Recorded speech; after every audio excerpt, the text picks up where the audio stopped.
جہاں ایک نیشن ایک تہذیب بالکل دبی ہوتی ہے اور آپ دیکھ کے سوچتے ہیں کہ یہ کیسے اوپر آ سکتی ہے, یہ تو ہٹ ہی نہیں سکتی اپنی جگہ پہ نا. تو یہ سوال آپ کے ذہن میں آتا ہے.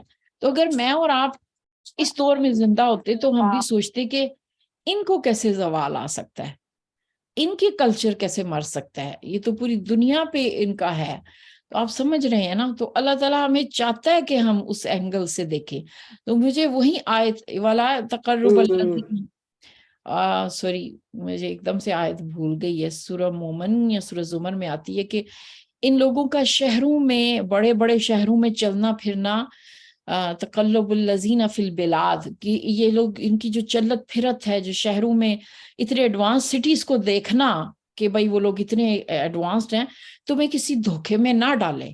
کذبت قبلہم قوم نوح, اس سے پہلے نوح کی قوم بھی جھٹلا چکی ہے. ومن بعدہم والاحزاب من بعدہم, اور اس کے بعد بھی کئی لوگوں نے جھٹلایا تھا. تو وہ نا مسلسل وہ آیات ذہن میں آتی ہیں کہ اللہ تعالیٰ نا ہمیں دکھا رہا ہے کہ تہذیبیں ادھر تک جاتی ہیں, بہت عروج دیتی ہیں.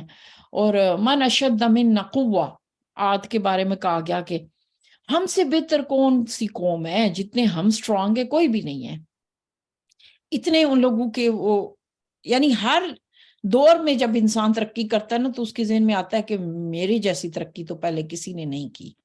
تو جب ایجپشن میں آپ ان کے پیرامڈز اور ان کے عروج کو دیکھتے ہیں, اٹ بلوز یور مائنڈ, یعنی آپ امپریس ہوتے ہیں, آپ کو محسوس ہوتا ہے کہ یہ لوگ اپنے دور کی واقعی بہت عروج پہ قوم تھے.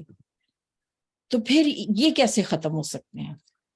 اسی لیے تو اللہ نے فرعون کو when he drowned saved his body, کہ the generations will see کہ what you were one day you could consider yourself a god and what is you today. When they found his body, the Orientalists didn't want it to believe that this is the Pharaoh's body. From the salt they did, and that's why his body has been preserved. I think Surah Taha میں یہاں موسیٰ کا قصہ ہے نا کہ ہم تجھے بچائیں گے and آنے والی جنریشن تجھے دیکھ کر حیران ہے. And this is the comparison, تو کیا تھا اور آج تو کیا ہے. بے شک. اچھا, جو آپ کو اسکرین پہ دکھ رہے ہیں نا, یہ ان کے الفابیٹس ہیں, ہیروگرافی نا. ہاں, یہ ان کی جو آپ پڑھنے کے قابل ہے دنیا. تو ہمارے گائیڈ ہمیں بڑی دلچسپ بات بتائی, اس نے کہا ان کی لکھائی بیک وقت دائیں سے بائیں اور بائیں سے دائیں, رائٹ ٹو لیفٹ, اس دونوں طرف سے لکھی جاتی تھی اور اوپر سے نیچے, ہاں نیچے سے اوپر نہیں تھی. تو اس نے کہا کہ اگر پرندوں کا رخ اس طرف ہے تو مطلب آپ نے اس لائن کو دائیں سے بائیں پڑھنا ہے. انسانوں کا, جتنے بھی جانور ہیں, اگر انہوں نے منہ ادھر کیا ہوا ہے تو وہ والا جملہ, وہ لائن دائیں سے بائیں شروع کی, اور اگر ان کا منہ دوسری طرف ہے تو مطلب آپ نے اس لائن کو اس رخ سے پڑھنا ہے. بہت حیران ہوتا ہے بندہ کہ ایک وقت میں ایک لینگویج ایسی ہے. دیکھیں آج کے دور میں آپ کوئی زبان جانتی ہیں, جیسے اردو ہے تو دائیں سے بائیں ہے نا, انگلش ہے تو بائیں سے دائیں. اب ایسی کوئی زبان نہیں ہے جس کو بیک وقت آپ اس طرح لکھ سکتے ہو. تو یہ ان کی کاغذ کی فیکٹری تھی کہ وہ لوگ کاغذ کیسے بناتے تھے. یہ بندے نے ہمیں بنا کے بھی دکھایا. ایک کاغذ کو بنانے میں غالباً 30-40 دن لگتے تھے, اس کا سکھانا اور سارا, لیکن ان کا کاغذ بہت اچھا تھا.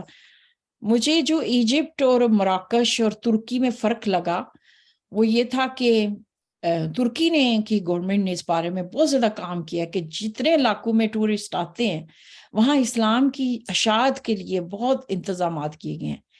ایجپٹ میں وہ نہیں دکھا. افسوس ہوا. یہ واحد تھا کہ بھائی اس فیکٹری کے باہر انہوں نے یہ کچھ بکس رکھی ہوئی تھیں جو اسلامک لٹریچر تھا, اس میں ذاکر نائک کی اور احمد دیدات کی کچھ بکس تھی, لیکن باقی مجھے کہیں پہ کچھ بھی نہیں دکھا. تھوڑا افسوس بھی ہوا. ایون شرم الشیخ میں پہلے جہاں ہم ٹھہرے تھے وہاں اذان کی آواز نہیں آ رہی تھی, کیونکہ ہر چیز کے پیچھے ان کے تھا کہ یہ یورپ کے لیے ہے, یورپ کے لیے ٹورسٹ سٹی کو رکھا گیا نا. تو اس سے مجھے لگا, اور جب میں نے اپنے کومنٹ چھوڑے بھی ان کے جو گروپس بنے ہوئے ہیں اس پہ, ان سے میں نے بطور خاص کہا کہ جب آپ بنا ہی رہے ہیں ٹورزم کو تو پھر آپ کو بنانا چاہیے. تو ایک لوکل نے مجھے یہ کہا کہ ہماری جو مسجد جو دونوں مساجد کے امام ہیں ان کو اسپیشل ٹرین کیا گیا ہے. وہ بیک وقت رشین, اسپینش, فرینچ, انگلش زبانیں بھی جانتے ہیں, اور وہ پھر گورنمنٹ کی طرف سے تعینات ہیں کہ کوئی بھی, چونکہ مساجد میں بھی سارے غیر مسلم ٹورسٹ جا رہے تھے, کوئی کویسچن ہو یا کوئی کرنا چاہے تو وہ کر سکتے, لیکن ان کے پاس کوئی ڈاٹا نہیں تھا کہ یہاں پہ کنورژن کا کیا ریٹ ہے یا کوئی کتنے لوگ ہیں جو ہر سال مسلمان ہوتے ہیں, ایسا کچھ بھی نہیں تھا. اور لوکلز جو ہیں ایجپٹ میں چونکہ ڈکٹیٹرشپ بہت زیادہ ہے, بلکہ میں نے ایک دو سے بات کرنے کی کوشش کی ان کے پالیٹکس کے بارے میں, تو ٹیکسی ڈرائیور تھا کوئی اور وہ کہتا ہے ہمیں اجازت نہیں ہے, ہم غائب کر دیے جائیں گے, سوری سسٹر ہم اس بارے میں کچھ بھی بات نہیں کر سکتے, ہمیں پتہ ہی نہیں ہے لوگ جاتے کدھر ہیں. تو اگلے دن کوئی میں ڈاکومنٹری دیکھ رہی تو اس میں بھی وہ کہہ رہے کسی بندے کو غائب کرنا ہو تو ایجپٹ بھیج دو. تو چونکہ ظاہر میڈیا بھی اس کے بارے میں کچھ نہیں بولتا, جو بولتا ہے وہ بیچارے لوکل لوگ تو بالکل سہمے ہوئے وہاں زندگی گزارے. تو اس حوالے سے آپ سوچیں جو باقی ممالک کے لوگ ہیں جیسے پاکستان میں آپ کم از کم کھلم کھلا بات کر سکتے ہیں نا. یہ اگین وہ میں واپس آئی ہوں نا اتنی تھکی ہوئی, تو مجھے پہلا منظر یہ دکھا کہ وہ تازی مچھلی بنا رہے تھے تو میں نے اس کی بھی پکچر لے لی. اکثر کھانے کی تصویر میں نے اس طرح لی کہ جس میں اپنی فینا سٹاف کو بھیج رہی تھی. تو جب ہم کھانا کھاتے تھے نا تو ساتھ ڈرنک دیتے ہوئے وہ کچھ نہ کچھ آ کے تو تماشا شروع کر دیتے تھے. تو مجھے ان کا لباس بڑا فنی لگا, میری ہنسی نہیں رک رہی تھی. یہ میرا دوسرا ریزورٹ تھا. ایک چیز اور ہے جو میں ابھی آپ لوگوں کو دکھاؤں گی تھوڑی, یہ ان کا طرف سے تازہ بکلاوا. باہر نکلی تو ان کی یہ جو فائر ایکسٹنگشر کیا کہیں گے, فائر سلنڈر جو ہوتا ہے اس کے اوپر برسٹل میرے شہر کا نام لکھا ہوا تھا. یہ ان کی لوکل مارکیٹس اتنی زیادہ تھی کہ وہ بالکل پاکستان والا صاحب, آپ کو وہ گزرنے نہیں دیتے کہ بھائی آپ کچھ خریدیں بس ہم سے, اور پھر ہر چیز کے پیسے 4 گنا زیادہ بتاتے تھے. یہ وہاں پہ حلال میک ڈونلڈ تو میں نے اس کو بھی کیا. یہ وہاں لڑکا تھا, اس نے مجھے روک کے تو پوچھا تم کہاں سے ہو. I am Muslim. I am Egyptian Muslim. Pakistan, you like I Pakistan? like Pakistan. Yes, I like Pakistan. Pakistan is good Muslim. Yes. English بہت کم لوگوں کو آتی تھی, زیادہ تر رشین اور اسپینش بولتے تھے, کیونکہ جن ملکوں کی یہ کالونیز رہی ہیں نا, جیسے ہم برٹش کالونی رہے ہیں تو ہم انگلش کے غلام ہیں, تو یہ جن پہ اسپین یا فرانس کی حکومت رہی ہے ان کی کالونیاں رہی ہیں, تو وہاں پہ پھر وہی کلچر, وہی پھر زبان بھی بعد میں رہی ہے. اچھا, یہ وہ رستہ ہے جہاں پہ جبل طور, کوہ طور کا جو رستہ ہے, 2.5 گھنٹے یہ گاڑی چلی ہے اور سوائے پہاڑوں کے کچھ نہیں دکھا. آپ کو کوئی گرینری, کوئی درخت, کوئی چیز دکھ رہی ہے؟ تو آپ دیکھیں 2.5 گھنٹے میں کچھ نہیں دکھا. یہاں سے یہی وہ علاقہ تھا جیسے موسیٰ علیہ السلام کی زندگی گزری ہے, جہاں وہ مدین سے سفر کر کے نکلے تھے. اور یہیں آپ, اس لیے میں نے یہ تصاویر لی تھی کہ آپ غور سے ان پہاڑوں کو دیکھیں. ایک تو یہ کہ پہاڑ بھی اتنی قسم کے پہاڑ میں نے زندگی میں نہیں دیکھے, ہر تھوڑی دیر بعد پہاڑوں کا ڈیزائن بدل جاتا تھا. اس قدر ہے, کچھ کا تو سائزز, اب یعنی پورا کا پورا صحرا ہے. کہیں آپ کو کوئی درخت دکھے تو بندہ حیران ہوتا ہے. اکا دکا جھاڑیاں ہیں, وہ بھی جھاڑیاں اس جگہ پہ اگی ہوئی ہیں جو سڑک سے قریب ہے. بدوی کچھ ٹینٹ دکھے, بدوی لوگ کافی تھے, لیکن باقی پورے علاقے میں کچھ نہیں تھا. اور پھر ایسے میں ظاہر ہے ہم وہ درخت دیکھیں گے نا جہاں پہ اللہ تعالیٰ نے کلام کیا تھا. یہ پورے رستے سے میں نے مختلف حصوں کی تصاویر لی تھی یہ دکھانے کے لیے کہ آپ یہ دیکھیں کہ پورا علاقہ, یہ یہاں پہ چونکہ انسانی رہائش تھا تو ایک درخت اگایا گیا, لیکن خود سے کچھ نہیں اگتا یہاں پہ. پورا علاقہ صرف پہاڑ, صرف بشیز ہیں, صحرا ہے, کوئی پانی نہیں اور کچھ بھی نہیں ہے. یہ سینٹ کیتھرین سٹی تھا جہاں پہ مجھے جانا تھا. یہ اس کی انٹرنس تھی, یہاں سے ہمارے پاسپورٹ وغیرہ اور وہ پھر ویزا چیک کرتے ہیں. یہ پھر گاڑی جو ہے نا وہ مجھے لے کر گئی ہے جہاں پہ کوہ طور کے لیے سارے ٹورسٹ جاتے ہیں.